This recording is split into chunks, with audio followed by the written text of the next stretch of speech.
Hey guys, Richard Blaine here. Thanks for stopping by my easy cooking channel tonight.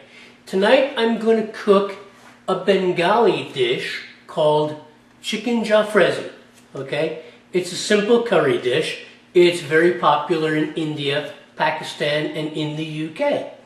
And I'm going to make chicken Jalfrezi for a subscriber of mine. Her name is Morella Blaze. And the reason I'm making this dish for Morella Blaze is she's been following me around since the beginning, and she literally watches and comments on every one of my videos. She likes my recipes, especially the ones that are hot and spicy, because to tell you the truth, I'm hot and spicy, and so is she. Okay, but she follows me around and she watches my videos, and every week I make a video, she has a positive comment, something she likes about it. Maybe she goes to a restaurant in the UK where she is and has that dish, or she makes it at home. But she's been with me since the very beginning. She's been a great supporter. And so she asked me to cook a dish for her birthday this month. And I said, what would you like me to make? And she said, chicken Jalfrezi. Okay, now chicken Jalfrezi is a dish that is influenced by the British. Like I said, it's a Bengali dish, but way back when the British invaded and subjugated Bengal. Okay, the tribe in Bengal was called the Mogs. Okay, the Mogs had their own way of cooking, but since they were subjugated by the Brits occupied their territory and enslaved a certain percentage of the Mogs, and made the Mogs do all kinds of in-sundry labor. And some of the labor that the Mogs had to do was cook. And the British, taught the Mogs to cook the kinds of foods they like to eat, because during the occupation, the British would throw lavish parties, okay? And so the Mogs had to learn how to cook the kinds of foods the British would like to eat, okay? Now, as with any large party on that kind of a scale, okay, there would always be leftovers, okay? And when there were leftovers, the British would tell the Mogs, do something with it. Just do something with it. Don't let it go to waste. And that's when the Mogs got to become very creative with their cooking. So they started introducing the herbs and spices of Bengali cooking into the foods that they were making for the British, and came up with some excellent dishes. And the thing is that the Brits loved what the Bengalis were doing, what the Mogs were doing with their food. And one of the dishes that was created was this dish, chicken Jalfrezi. It's a lovely curry dish, and I'm going to make it for Morella Blaze. Happy birthday, Morella. Thank you for following me. I'm making Jalfrezi for you. So as usual with YouTube, we know it's more than 15 minutes. Let's get going. I'll see you on the other side. Alright, first things first, guys. In order to make this homemade curry, the first thing we're going to do is add some mustard seeds to some oil. I'm going to turn it down on medium. Okay, medium to medium high. Now, when those mustard seeds begin to pop, then I'm going to add some coriander, some turmeric, a couple other spices. Okay, but what we want to do is we want to get them mustard seeds popping, okay, on medium, okay, and they're just about at that point. Okay, now, the mustard seeds began to pop, so I lowered the heat to medium, and right now I'm going to add some ground turmeric, there we go, coriander, cumin into that oil. It's going to smoke a little bit, and that's okay. Then we're going to add the onions. Okay. Now this is a combination of red onion and shallot. Okay. There we go. Oh yeah. See that lovely yellow color from the curry? That's coming from the turmeric. Oh, yeah. Alright, now, I'm going to cook these onions on medium until they're soft and nice and translucent. and then we're going to move forward. Alright, at this point, we're going to add a little bit of salt for the flavor layer.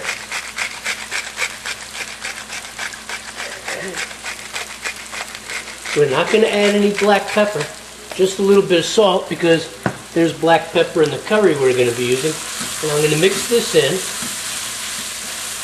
and I'm going to cook these onions for about another minute or two, and then we're going to move on to the next step. Alright guys, so the onions, as you can see, have softened and browned, okay? So they're right at that point. Okay.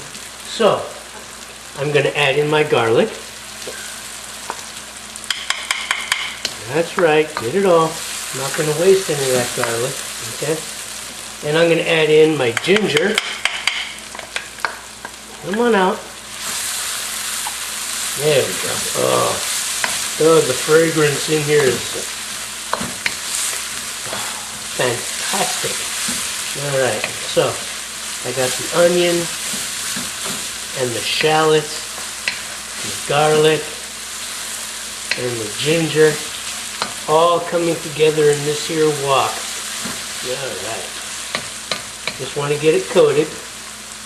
And then in go the chilies.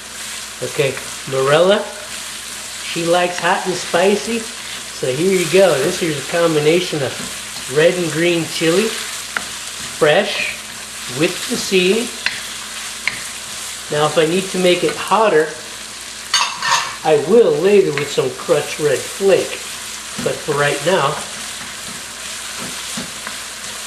I'm going to get this going on medium high. We haven't even gotten to the meat yet. Okay. Just a touch of chicken stock. Okay. To keep the curry from burning. We want the curry thick. Okay. We want the curry thick, but we don't want it to burn. So we just use a little bit of chicken stock every now and again to keep it from sticking. You'll see Jalfrezi recipes that say use water, but why waste your time? You're making chicken Jalfrezi. Use chicken stock. Okay? Just a little bit. Just a splash. That's all. There we go. Keeps the curry thick, flavorful, and stops it from sticking. There you go. Alright, now dropping some bell peppers. Okay, one green, one red. Okay, and I'm going to sweat these down in this mixture, and then we're going to move on to the next step. Okay, so the red and green peppers have been cooking in here for about 3 minutes on medium high, and we're going to add our chicken. Okay, there we go. Just going to dump it in there. Okay. All right.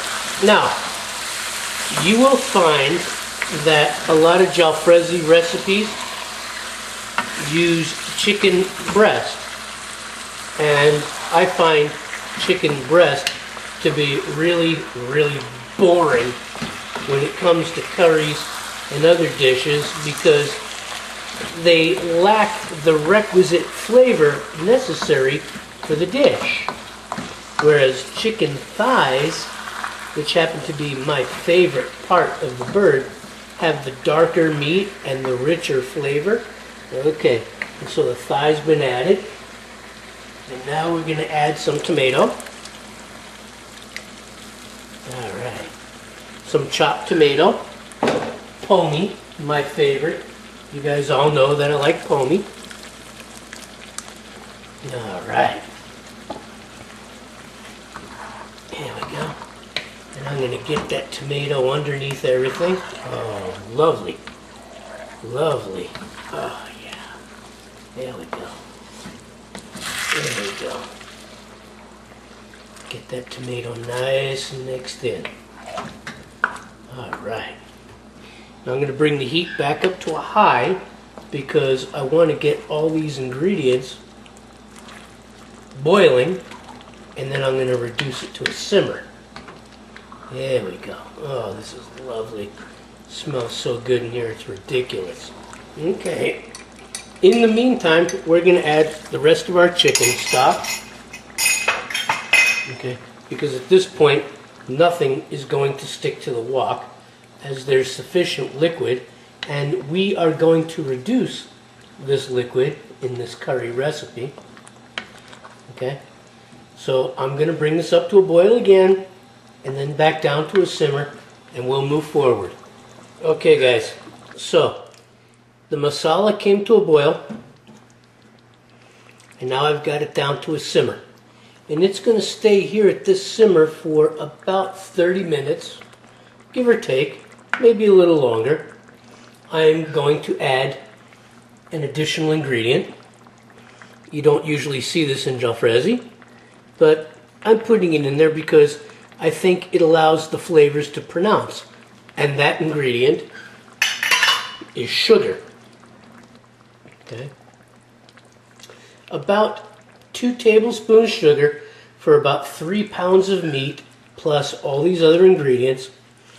And I think the sugar helps the flavors to pronounce themselves.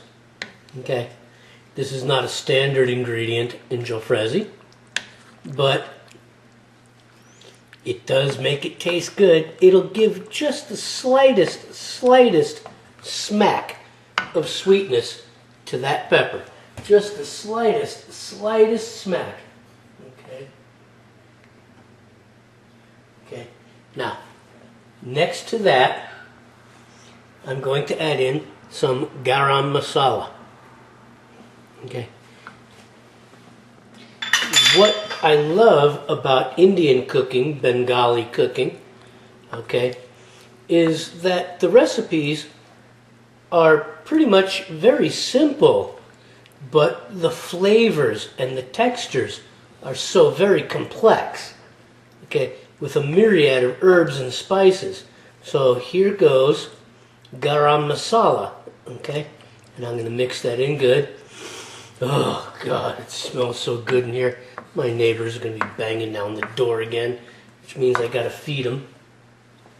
And then I'm going to add some chicken masala, okay?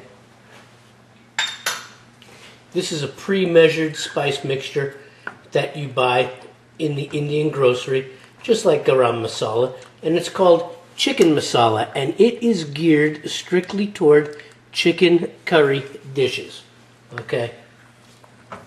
A lot of extra spices in it, fenugreek and things like that, that are going to bring out the flavors of this dish. It's just going to be amazing, okay? So, I have the curry, I have this Jalfrezi, okay? And it's sitting here, and I'm going to put it on the medium high. And I'm going to let this simmer for about 30 minutes. Okay guys, here it is. Okay, chicken Jalfrezi. This has been cooking for about 2 hours. It's thickening up really nice. I came across some chicken legs, okay, so I put some chicken legs in there to go with the thighs, okay, and it's thickening up really nice. And as a last touch, I'm going to add some lime juice, okay. I'm going to get that lime juice in there, and I'm going to simmer this for about another 30 minutes. Get that chicken nice and tender. Those thigh pieces nice and tender. Those legs nice and tender. And then we're going to serve this up. So I'll see you in about 30 minutes. Okay guys, there it is. Chicken Jalfrezi, chicken curry. Okay, I've made this for Morella Blaze for her birthday. I hope she's enjoying it. I hope she enjoys it. It's nice and hot and spicy, just the way she likes it. If you like curry dishes, if you like making chicken curry or curry dishes, you got to try this dish right here, chicken Jalfrezi. I'm glad you stopped by. I hope you make this dish. and I'll see you on the next video. Take care.